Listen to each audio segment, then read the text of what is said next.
Now, it could be the dawning of a new era at the White House. The president reportedly considering a Wall Street insider, former J.P. Morgan Chase executive William Daley, as his next chief of staff. Meanwhile, many of the candidates to replace top economic advisor Larry Summers also have ties to the world of finance. Is the president trying to change his relationship to the world of business? Well, here with her take is one of our Taking Stock all-stars, personal finance columnist Bryant Quinn, also the author of Making the Most of Your Money. Bryant Quinn is also a director of Bloomberg LP, parent company of Bloomberg News and Bloomberg Television. Good to have you with us, Bryant Quinn. Nice to be here. Now, before we get into the taxes and so on, I want to get your thoughts on what is likely to be a big debate, because we have a new Congress taking office right now. Republicans control the House, Democrats still control the Senate, but there is a lot of talk about health care reform that was passed in the previous Congress. And now what? There are going to be challenges. We know there have already been some legal challenges. What's going to happen with health care? What's at stake, first of all?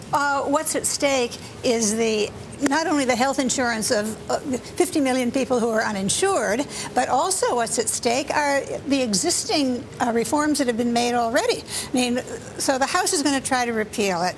Even if the House votes to repeal, it's not going to get through the Senate. It's not going to get through the president. So it stays in place for now. But one thing that's on my mind is, what are they thinking? You repeal this law. You repeal the 50% discount on drugs now available for people in Medicare in the donut hole. You repeal the ability. You repeal the fact that there's no more lifetime cap on insurance. You repeal pre-existing conditions. You repeal the fact that they can't throw you off your insurance companies can't throw you off your health insurance if you get sick. I mean, there's this immense list of things that are very valuable to people, and they say, what? This is government takeover of health care? We're going to repeal it and take care of it? I don't think so. I think people would be very unhappy if it were actually repealed. They just want things repealed that don't affect them.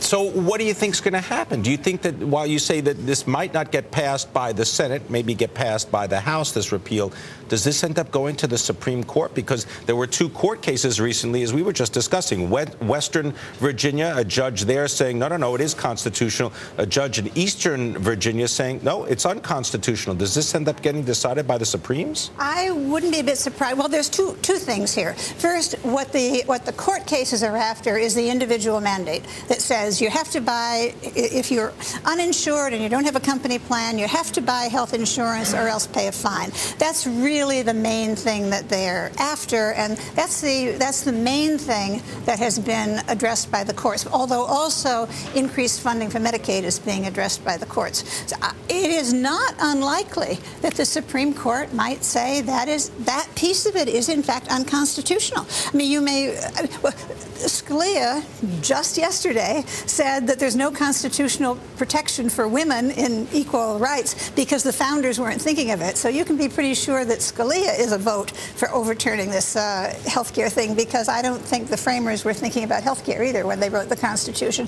You probably have 4 votes to overturn it, and that's just the individual mandate part. The rest of it, Congress has, the House has a lot of control over the budget. So they cannot fund the creation of the health insurance. Right, they don't actually have to repeal it. They can just not provide the money in order to implement it. And the two things they're going after is the state insurance exchanges, where all insurance companies would have to compete, and the idea is that you will find a lower cost insurance company if you have that. Insurance companies aren't crazy about that idea, so they're after that. They are also after all the money that it will take to set up an arrangement that would provide subsidies for people of modest earnings to help them buy health care. So if they don't fund that either, it's going to be hard to implement the program. And then you can say, well, there was a government program that didn't work, and you'd say, right, they didn't fund it. Of course it didn't work. So we got to look to the Supreme Court for some kind of resolution. At least that's your description. The Supreme Court, I think, may very well be the ultimate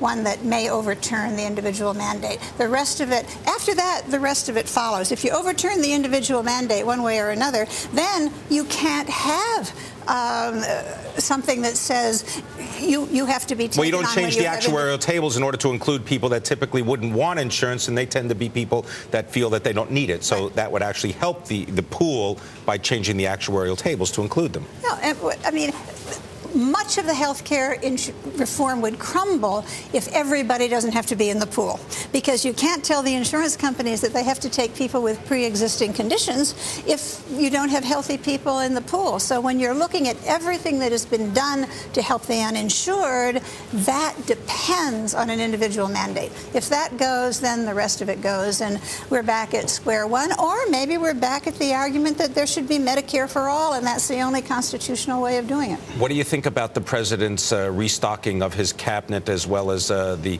halls of the White House with people that might be a little bit more experienced with business? What does that foretell? Well, it suggests a change in optics. We've got a nice business guy in here. I don't think it particularly suggests a change in policies. The president's going to fight for his policies. The left will hate it. The right will pay no attention, because frankly the bankers aren't going to like Obama no matter what he puts in. He saved them, but they don't like him. Jane Bryant Quinn, always a pleasure. Thank you very much, the author of Making the Most of Your Money. Appreciate your thoughts and insight. Thank you.